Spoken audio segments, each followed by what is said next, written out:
জামা বন্ধ করে।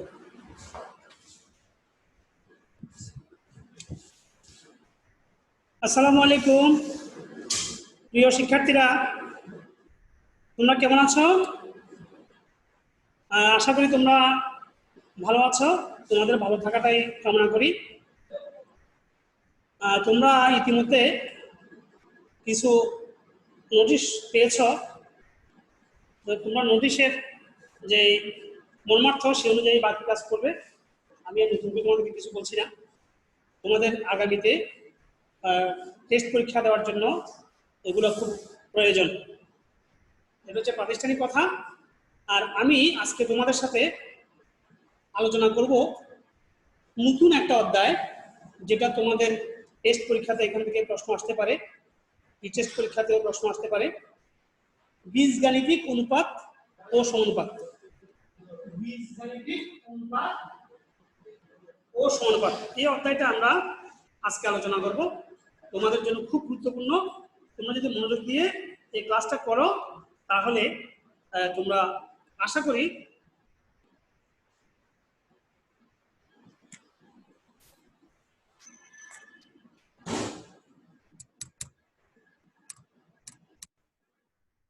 তোমরা বীজগাণিতিক অনুপাত সমানুপাত সম্পর্কে তোমাদের একটা ভালো আইডিয়া হবে। তো এই অধ্যায়টা হচ্ছে আমাদের বীজগণিতের 11 অধ্যায়, অধ্যায় 11। পৃষ্ঠা হচ্ছে 205। তোমরা 205 পৃষ্ঠা যদি উল্টাও তাহলে সেখানে দেখবে অলজেব্রাইক রেশিও এন্ড প্রপোর্শন।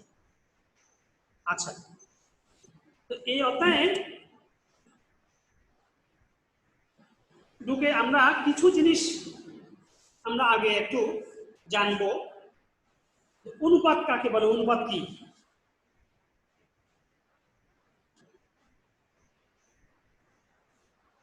অনুপাত অনুপাত হচ্ছে একই এককে সমজাতীয় দুটি রাশির পরিমাণের একটির অপরটির কত গুণ, অথবা কতটুকু বেশি বা কতটুকু কম, একটি ভগ্নাংশ দ্বারা এটা আমরা প্রকাশ করতে পারি। এবং এই ভগ্নাংশটি হচ্ছে ওই রাশি দুটির অনুপাত।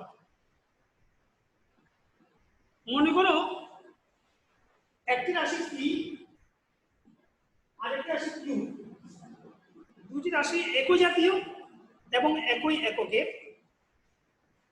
অনুপাতের চিহ্নটা হচ্ছে এটা। এটা সমান আমরা লিখতে পারি পি বাই কিউ এই ভগ্নাংশ দিয়ে। তাহলে এই পি এবং কিউ এর অনুপাতকে আমরা দেখি পি বাই কিউ দিয়ে। এখানে পি কে বলে উত্তর রাশি, সরি পূর্ব রাশি, এটাকে বলা হয় আমরা পূর্ব রাশি, অনুপাতের পূর্ব রাশি। আর এই কিউ কাকে বলা হয়? অনুপাতের উত্তর রাশি। আসলে আমি তো গত 2 বছর মর্নিং শিফটে ছিলাম।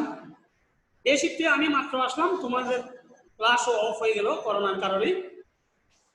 যাতে করে তোমরা আমার ক্লাস সম্পর্কে হয়তো তেমন একটা ধারণা তোমাদের নাই। তোমাদের জন্য আমি আসলে নতুন হয়ে গেছি। আস্তে আস্তে বুঝবা। যদি আরো 2-1টা ক্লাস আরো আগে থেকে যদি আমরা নিতে পারতাম তাহলে তোমরা আমাকে মোটামুটি একটা ভালো একটা আমাদের সাথে একটা ইন্টারেকশন তোমাদের সাথে আমার হতে পারতো। যাক, তারপরেও 2-1টা ক্লাসটা পেয়েছো আমার ক্লাসে। আমি কিভাবে ক্লাস করাই সেটা তোমরা জানো, বুঝতে পারো। আমি এখনো সেভাবেই অগ্রসর হচ্ছি এবং কিছুটা পরিবর্তন হয়তো থাকবে।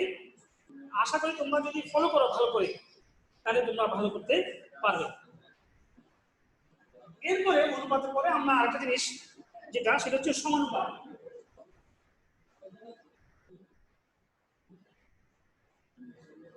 সমানুপাত সমানুপাত কি? সমানুপাত হচ্ছে 4টা রাশি। সমানুপাতের মধ্যে রাশি থাকবে 4টা। এই 4টা রাশির মধ্যে 4টা যে এক জাতীয় হতে হবে এমন কোনো কথা নেই।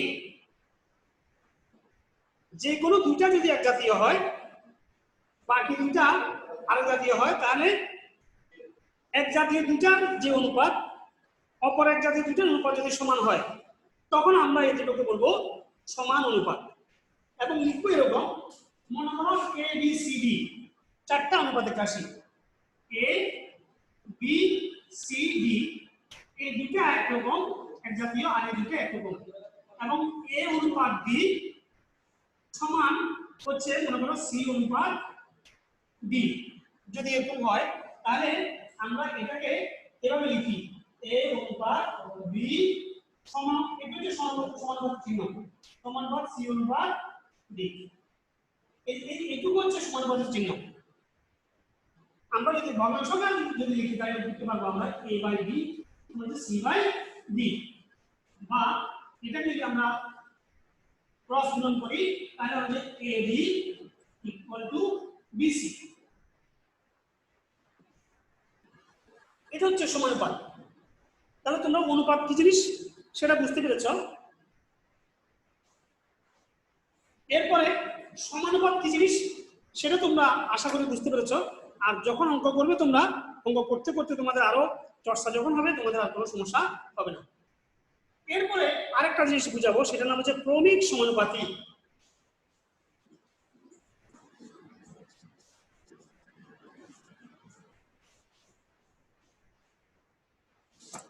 তোমরা দেখো ক্রমিক সমানুপাতি,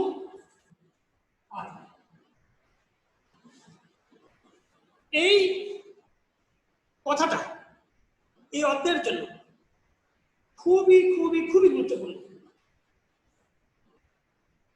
বাকিগুলো তো আছে, অনুপাত সমানুপাত এগুলো আছে, কিন্তু এই যে ক্রমিক সমানুপাতিক কথাটা এটা খুবই গুরুত্বপূর্ণ। ক্রমিক সমানুপাতের মধ্যে তিনটি রাশি থাকে, তিনটি এক জাতীয় রাশি থাকে। মনে করো এ বি সি, এই তিনটি এক জাতীয় রাশি, এটা যদি আমরা ক্রমিক সমানুপাতি বলি তাহলে এটাকে আমরা ক্রমিক সমানুপাত হিসেবে লিখব যে a অনুপাত b সমান, তাহলে a অনুপাত b অনুপাত c, এটা লিখি। এটাকে সমানুপাতের মধ্যে যদি লিখি তাহলে লিখি আমরা a অনুপাত b সমানুপাত b অনুপাত c। যদি আমরা এটাকে ভগ্নাংশ আকারে যদি লিখি তাহলে লিখি আমরা a বাই b সমান b বাই c। এরপর আমরা ক্রস গুণন যদি লিখি তাহলে কি আমরা ac সমান হচ্ছে b স্কয়ার।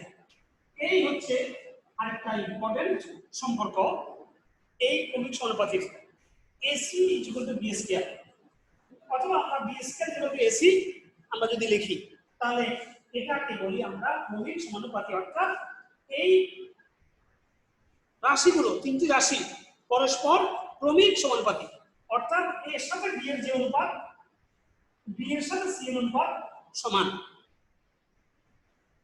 এই রাশিগুলোর মধ্যে b কে বলা হয় মধ্য অনুপাত বা মধ্য রাশি। b হচ্ছে মধ্য সমানুপাত বা মধ্য রাশি, আর c হচ্ছে তৃতীয় সমানুপাত, তৃতীয় রাশি বলি আমরা, বা তৃতীয়। এখানে সূত্র আমরা বলতে পারি যে a b c যদি ক্রমিক সমানুপাতে হয় তাহলে আমরা লিখতে পারি প্রথম রাশি গুণ তৃতীয় রাশি সমান হচ্ছে মধ্য রাশি স্কয়ার, মধ্য রাশি হোল স্কয়ার।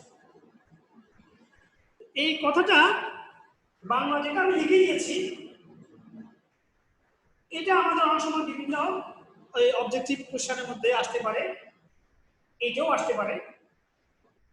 তোমরা যদি না জানো, যদি শিখে যদি না রাখো তাহলে তোমাদের সেখানে মানে এমসিকিউ প্রশ্ন উত্তর দিতে পারবে না। সেই জন্য আমি এটা বলে দিচ্ছি, এটা না হলে আমাদের এখানে এই লেখাটার তেমন কোনো গুরুত্ব নেই, আমাদের এটা বেশি গুরুত্বপূর্ণ, আমাদের এই দিকগুলো জানাটা হচ্ছে গুরুত্বপূর্ণ।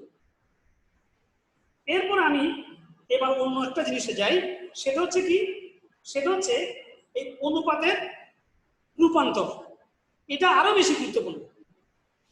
আমি এটা বুঝতে পেরেছি।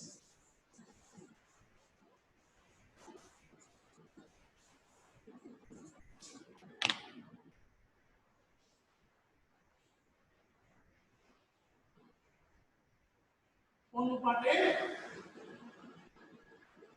রূপান্তর।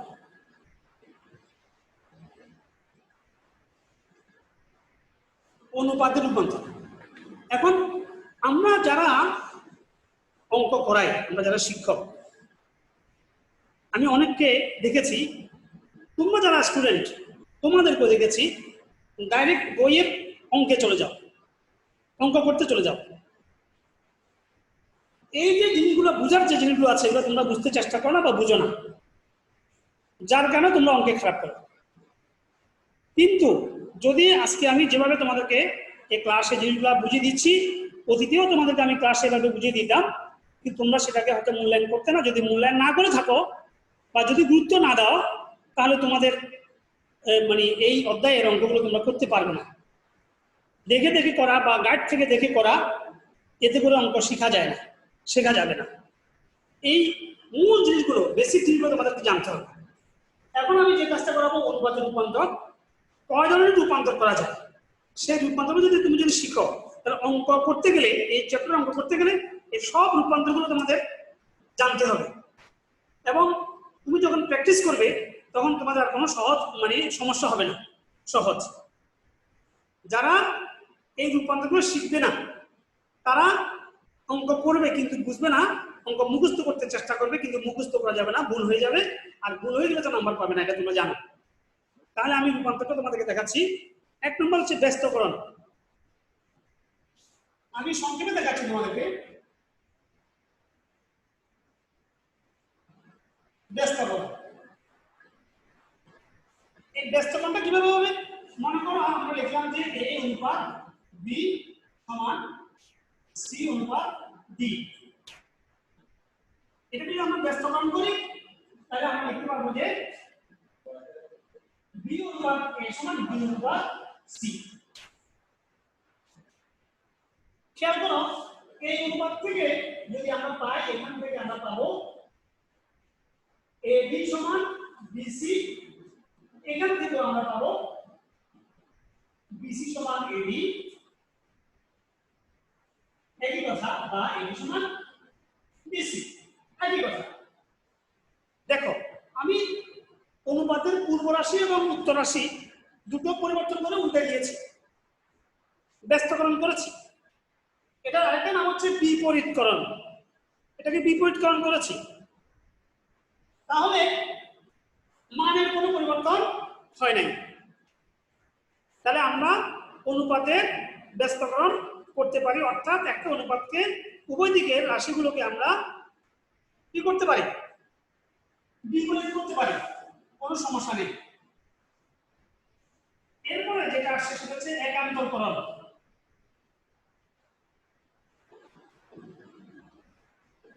একান্তরকরণ, একান্তরকরণ কি? আমি যদি অনুপাত দিয়ে দেখাই, মনে করো a অনুপাত b সমান আছে c অনুপাত d। এটাকে যদি আমি একান্তর করি তাহলে আমি লিখতে পারবো a অনুপাত c সমান b অনুপাত d। এই ক্ষেত্রেও যদি আমরা যদি ভগ্নাংশ যদি করে যদি তোমাদেরকে দেখাই a বাই b সমান c বাই d, এটাকে লিখতে পারবো আমরা a বাই c সমান b বাই d। এটা থেকে আমরা যদি দেখাই তোমাদেরকে, দেখো ad সমান bc, এখান থেকে লেখা যাবে ad সমান bc, কোনো পরিবর্তন হয়নি। অর্থাৎ আমরা যদি একান্তরকরণ করি, এই অনুপাত রাশিগুলো যদি পরিবর্তন করি, এর জায়গাতে যদি আমি এ রেখে বি এর জায়গাতে চিহ্ন আসলাম, নিচে কোণা কোণি পরিবর্তন করলাম, কোণা কোণা, দেখো এই সিটা এদিকে নিয়ে আসলাম, বিটা এদিকে নিয়ে গেলাম, এটাকে বলা হয় একান্তরকরণ। এই একান্তরকরণ আমাদের অঙ্ক করার সময় অবশ্যই প্রয়োজন হবে, এই জন্য তোমাদের এটা শিখে রাখতে হবে। এরপর আসতেছে যোজন।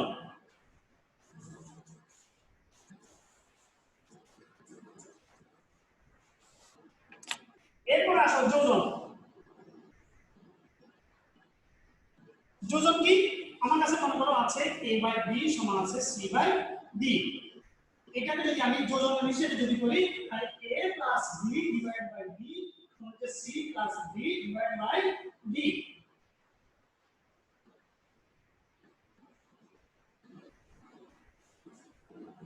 এরপর আসতেছে বিয়োজন। তোমরা খুব দরকারি কিন্তু বিয়োজন। আমার কাছে আছে a বাই b সমান c বাই d, মনে করে এই কথা আছে। আমি যদি এটাকে যদি বিয়োজন করি তাহলে লিখব যে a by a minus b সমান হচ্ছে c by c minus d। এটাকে বলি আমরা বিয়োজন। অর্থাৎ যোজনের সময় লবের সাথে হর যোগ করে লবে বসবে আর হর ঠিক থেকে যাবে উভয় পাশে। বিয়োজনের সময় লব লবের জায়গাতে থেকে যাবে না, সরি এখানে একটু আমি ভুল লিখেছি, তাহলে এটা এরকম না, এটা হবে যে a minus b divided by b সমান c minus b divided by d। অর্থাৎ লবের থেকে হরকে যদি বিয়োগ করি লবে বসাবো আর হর হরের জায়গায় থাকবে, লব থেকে হর বিয়োগ করে বসাবো ডান পক্ষেও হর হরের জায়গাতে থাকবে। এটাকে বলছি আমরা বিয়োজন। মানে একটা যোজন একটা বিয়োজন। এরপরে আমরা যেটা দেখাবো সেটা হচ্ছে যোজন বিয়োজন একসাথে। যোজন বিয়োজন একসাথে যদি দেখাই সেটা কিরকম, আমার কাছে আছে মনে করো a বাই b সমান c বাই d। এটা যদি আমি যোজন বিয়োজন করি তাহলে প্রথমে যোজন a প্লাস b, তারপর বিয়োজন a মাইনাস b, উভয় পক্ষে c plus b c minus d। এটাকে বলে যোজন বিয়োজন। এরপরে বিয়োজন যোজন। বিয়োজন যোজন। বিয়োজন যোজন কি? বিয়োজন যোজন হচ্ছে আগে বিয়োগ করে উপরে লিখবো, তারপরে অর্থাৎ এটা উল্টা, যোজন বিয়োজন উল্টা। দেখো a minus b by a plus b is equal to c minus b by c plus, এটা হচ্ছে যোজন বিয়োজন। আরেকটা জিনিস তোমাদেরকে এখানে দেখাতে হচ্ছে, সেটা কি? সেটা হচ্ছে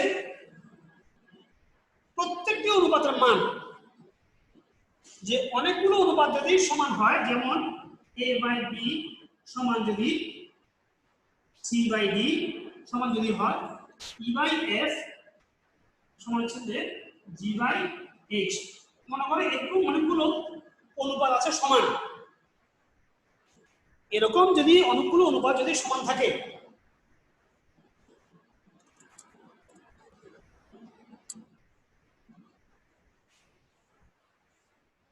অনেকগুলো অনুপাত যদি এরকম যদি সমান থাকে, তখন আমরা লিখতে পারবো সমান চিহ্ন দিয়ে এই প্রত্যেকগুলো অনুপাতের মান, এগুলো সবগুলো উপরগুলো যোগ করে লবগুলো যোগ করে লবে বসবে, হরগুলো যোগ করে হরে বসবে। তাহলে কি হবে? a plus c plus e plus g, নিচে হচ্ছে b plus d plus f plus h। অর্থাৎ যতগুলো অনুপাত সমান হবে, প্রত্যেকটা অনুপাত যদি আমরা লবগুলো যোগ করি এবং হরগুলোকে যোগ করি, লব যোগ করে লবে বসাবো, হর যোগ করে হরে বসাবো, তাহলে সবগুলো যোগ করার ফলে যে ফলাফলটা হবে সেটা প্রত্যেকটি অনুপাতের মানের সমান হবে। এই হচ্ছে অনুপাত সমানুপাত সম্পর্কে আমাদের মোটামুটি জানার বিষয়, আমরা জানলাম। এরপর আমি যে কাজটা করতে চাচ্ছি, আমরা 11.1 থেকে আমি তোমাদেরকে দুই একটা অঙ্ক যদি না করিয়ে দিই তাহলে তোমরা পারবে না। আমি তোমাদেরকে দুই একটা অঙ্ক করে দিচ্ছি। আসো আমি প্রথমে বোর্ডটা মুছে ফেলি।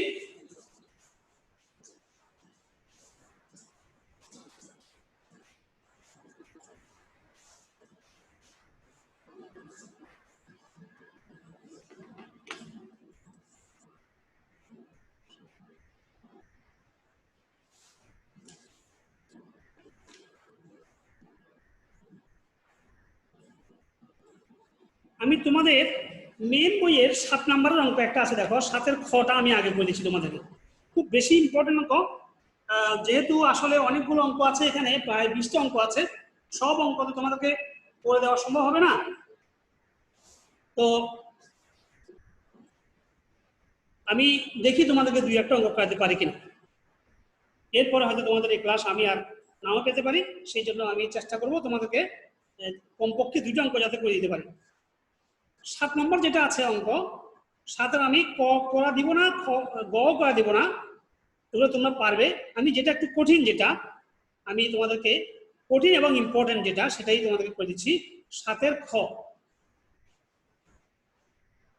অনুশীলনী 11-7 খ নাম্বার। এখানে দেওয়া আছে, কি দেওয়া আছে? দেওয়া আছে a অনুপাত b সমান b অনুপাত c। a অনুপাত b সমান b অনুপাত c, এটা দেওয়া আছে। তোমাদেরকে কিছুক্ষণ আগে আমি যে জিনিসগুলো বুঝেছিলাম, সেখানে একটা কথা ছিল ক্রমিক সমানুপাতি। এই a অনুপাত b সমান b অনুপাত যদি c হয়, এটাকে বলা হয় ক্রমিক সমানুপাতি। বইতে বা প্রশ্নের মধ্যে পরীক্ষাতে এভাবে না দিয়ে তোমাদেরকে দিতে পারে যে ABC ক্রমিক সমানুপাতি, একই কথা। তাহলে আমরা এখান থেকে কি লিখতে পারি? a/b সমান b/c, বা AC সমান b স্কয়ার লিখতে পারি, বা এভাবে লিখতে পারি আমরা b স্কয়ার সমান AC, এইটা আমরা লিখতে পারি। তাহলে যেটুকু দেওয়া আছে সেটুকু থেকে আমরা এই পর্যন্ত আসব। এখন খর মধ্যে যে প্রশ্ন আমাদেরকে দিয়েছে, বাম পক্ষ এবং ডান পক্ষ মিল করতে বা প্রমাণ করতে দিয়েছে, আমরা প্রথমে বাম পক্ষে যাই। বাম পক্ষে যা আছে,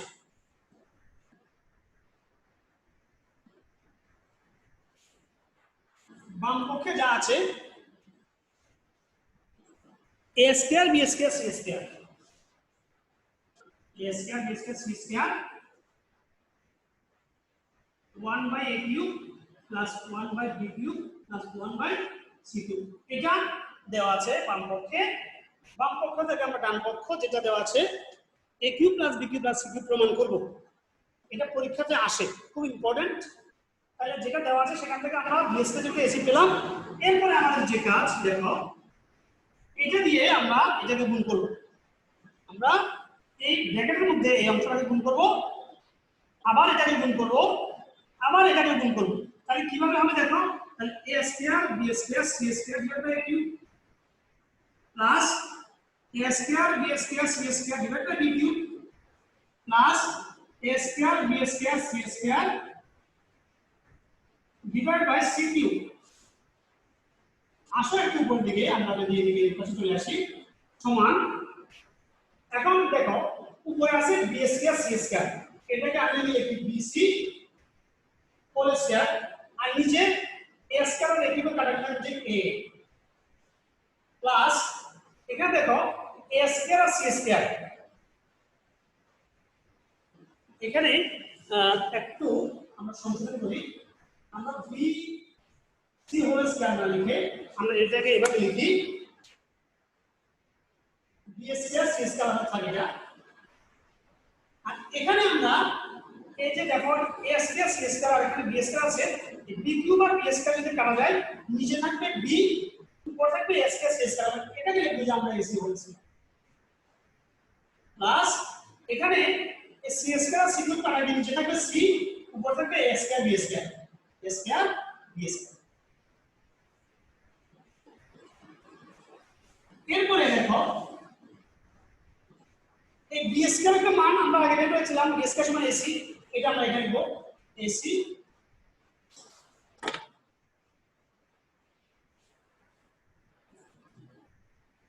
ac into c square divide by a plus এখানে ac সমান b স্কয়ার, ac এর মান b স্কয়ার, এই b স্কয়ার লিখে হোল স্কয়ার লিখলাম, নিচে থাকবে b প্লাস এখানে a স্কয়ার b স্কয়ার, এখানে আমরা লিখব যে a square into b square হচ্ছে ac, নিচে c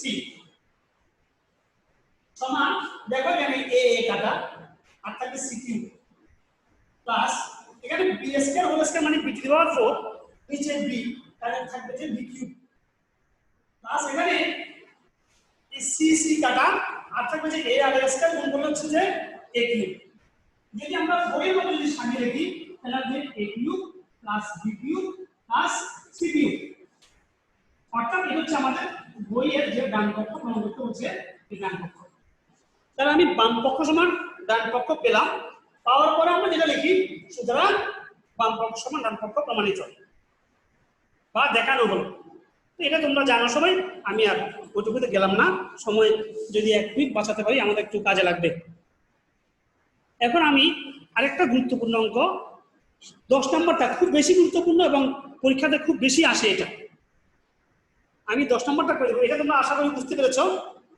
যদিও জটিল ছিল, আমি যেভাবে করেছি আশা করি তোমরা এটা তোমাদের কাছে সহজই মনে হবে।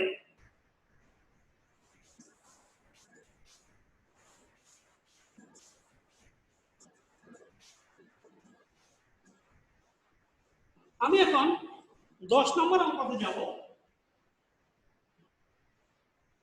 10 নম্বর অঙ্কটা খুবই গুরুত্বপূর্ণ, পরীক্ষাতে আসে এবং এটাকে মান পরিবর্তন করে দিয়ে অনেক সময় আসে, বিভিন্ন রকমের মান পরিবর্তন করে দেওয়া হয়। এখানে দেওয়া আছে x = 4ab / a + b।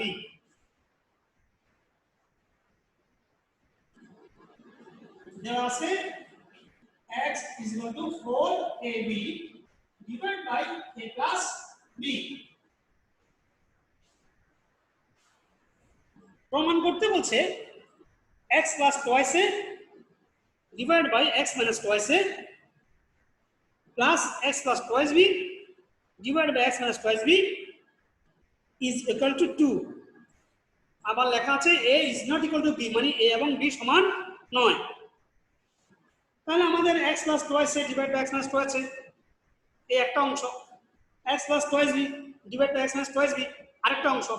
এই অংশটা আমরা এখান থেকে আমাদেরকে বের করে আনতে হবে। কিভাবে আমরা আনবো? আমরা যদি 2a দিয়ে যদি ভাগ করি, 2a দিয়ে যদি আমরা যদি উভয়পক্ষকে ভাগ করি তাহলে দেখো এখানে কি পাবো, x by twice a is equal to 2a যদি ভাগ করি তাহলে আপনি পেলে 2b divided by a plus b। আমরা সাইডে নোট দিতে পারি, কি নোট দিব, যে উভয়পক্ষকে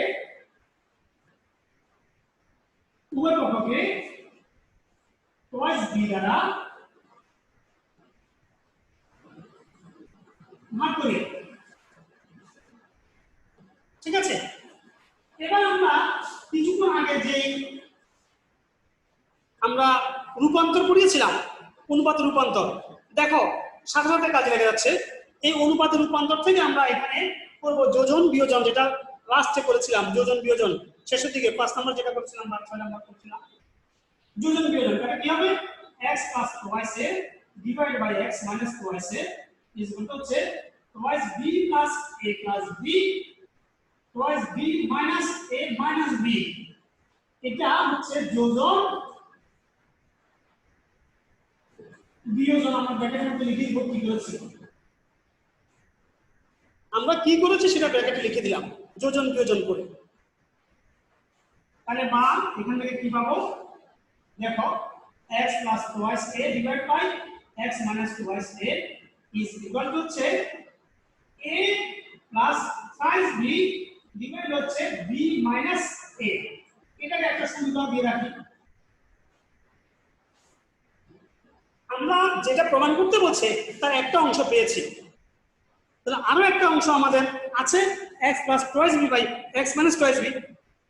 যদি আমরা একই নিয়মে যদি করি আমরা তাহলে লিখবো যে আবার, আমি এই দিক থেকে লিখতেছি, আমি লিখতেছি আবার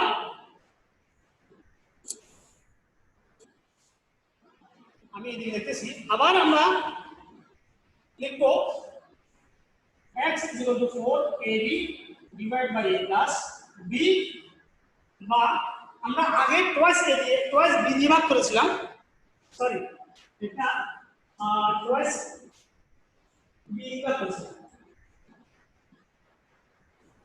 twice b দিয়ে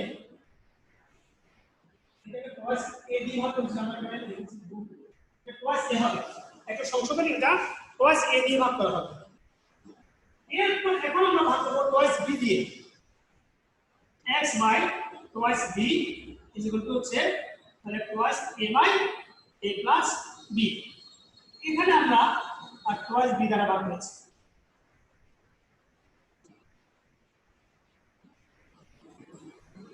আগেরটা আমরা আগে যেখানে আমরা টুয়াইস a লিখেছিলাম এটা তোমরা একটু সংশোধন করে নাও এটা আসলে টুয়াইস b দিয়ে ভাগ টুয়াইস b লিখেছিলাম সেটা টুয়াইস a হবে টুয়াইস a দ্বারা ভাগ হবে এখন কাটতে হবে টুয়াইস b দ্বারা তাহলে আগের মতো যদি আমরা যোজন বিয়োজন করি x plus twice b divided by x minus twice b is equal to twice a plus b divided by twice a minus b তোমরা দেখতে বলে অসুবিধা হচ্ছে আমি ল্যাপটপটা একটু খুলে দিলাম এখন বোধহয় তোমাদের দেখতে আর অসুবিধা হবে না তাহলে বা x plus twice b divided by x minus twice b is equal to thrice a plus b divided by a minus b এটাকে দিলাম আমি সমীকরণ 2 সমীকরণ 2 দিলাম এরপরে আমাদের এখানে বলা আছে যে এই অংশ x plus a divided by x plus twice a divided by x minus twice a আর একটা অংশ x plus twice b plus x minus twice b divided by এই দুটোকে যোগ করার জন্য বলেছে তাহলে আমরা সমীকরণ 1 এবং 2 যোগ করে দিব এখন আমরা কি করব সমীকরণ 1 এবং 2 যোগ করব তাহলে এই অংশটা আমরা মুছে ফেলি সমীকরণ 1 রাখবো আর 2 রাখবো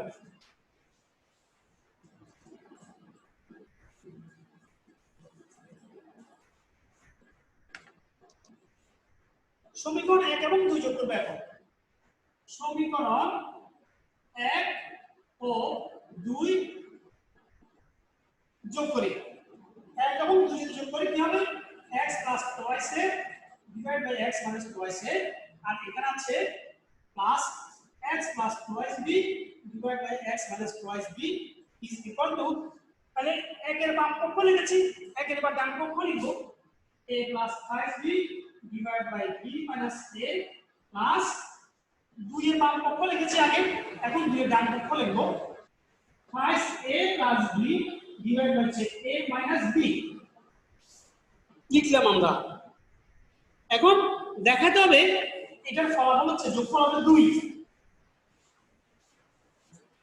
এটার যোগফল হবে 2 এখন আমরা যোগফল জানাচ্ছি বাকি আমাদের যোগের নিয়মে a plus twice b divided by এটা হচ্ছে b minus a plus twice a plus b divided by এটা আছে a minus b আমরা চেষ্টা করব এখানে যে b minus a আছে এটাকেও b minus a বানাতে তাহলে a minus b আছে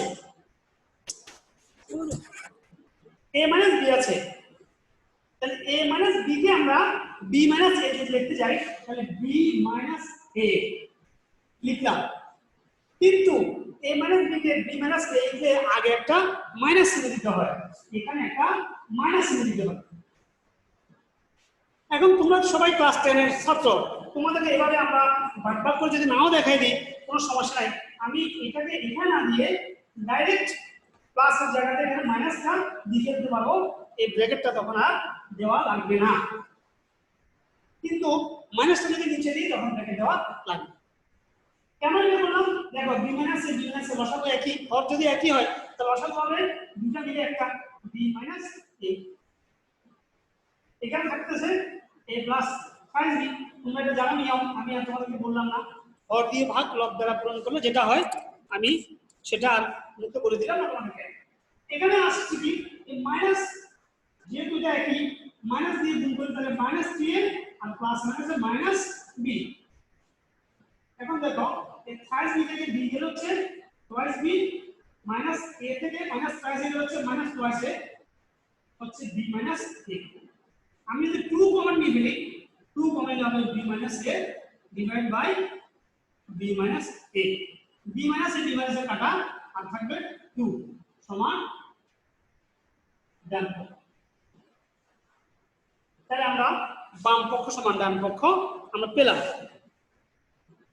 তাহলে এই অঙ্কের সমাধান আমাদের এখানে শেষ। আমরা লিখতে পারবো যে সুতরাং বাম পক্ষ সমান ডান পক্ষ দেখানো হলো বা প্রমাণিত, যাই লিখি যেটা আমাদেরকে চেয়েছে সেটা লিখতে পারবো। তা আমি আজকে তোমাদের সময় শেষ, আমি তোমাদেরকে চেয়েছিলাম আরো 2টা অঙ্ক কমপক্ষে যদি করে দিতে পারতাম, যে 15 এবং 16 নম্বর। যে সময় আসলে সময় সংকলন হয় না, যে একটা ক্লাসে একটা অঙ্ক করানো যায়, সর্বোচ্চ 2টা অঙ্ক করানো যায়, তোমরা এটা জানো। তো আমি মাঝে মাঝে খুব দ্রুত করতে গিয়ে আমি তোমাদেরকে বেশি করাই, কিন্তু দ্রুত করতে গেলে তোমাদের বুঝতে হয়তো সমস্যা হয়ে যায়। তো আমি সেজন্য আজকে আর সামনের দিকে যাচ্ছি না। যদি 15 এবং 16 নম্বর যদি অঙ্ক যদি তোমাদেরকে আমি করে দিতে পারতাম তাহলে আমার কাছে ভালো লাগতো। যাক, পারলাম না, আমাদের সময় শেষ হয়েছে। আমি তোমাদেরকে হোমওয়ার্ক দিয়ে দিই।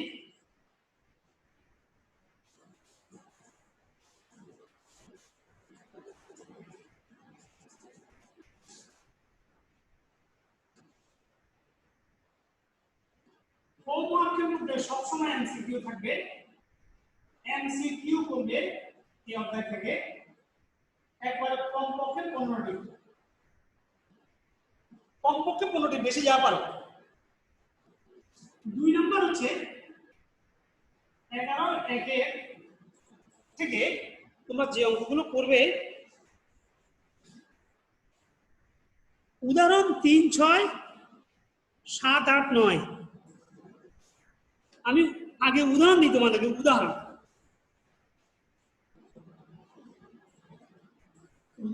3, 6, 7, 8, 9।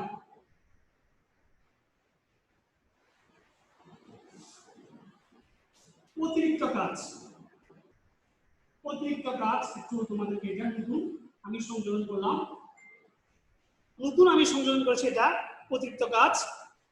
যেহেতু তোমাদের যদি হাতে যদি সময় থাকে তখন অতিরিক্ত কাজ করবে। উদাহরণ 11 এবং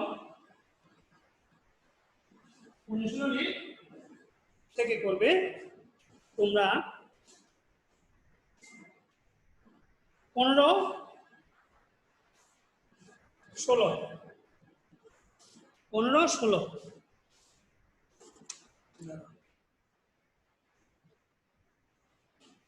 এবং 19 থেকে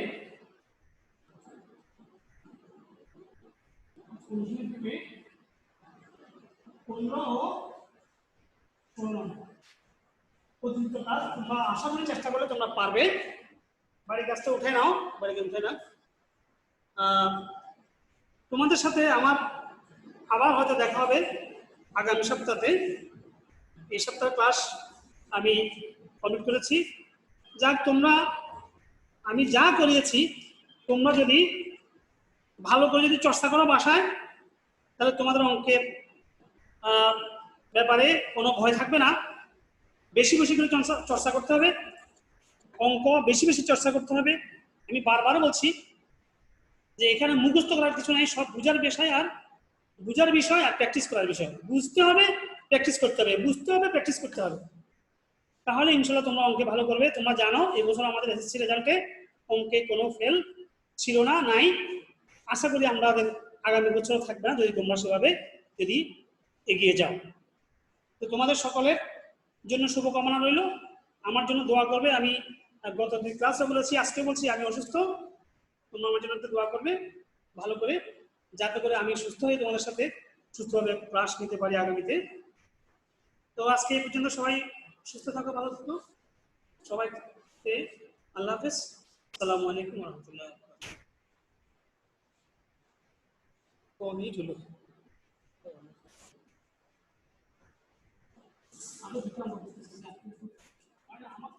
আমি ক্লাসে নিয়ে আসি একবারে 50 মিনিট, কিন্তু এখানে তো আধা ঘন্টা।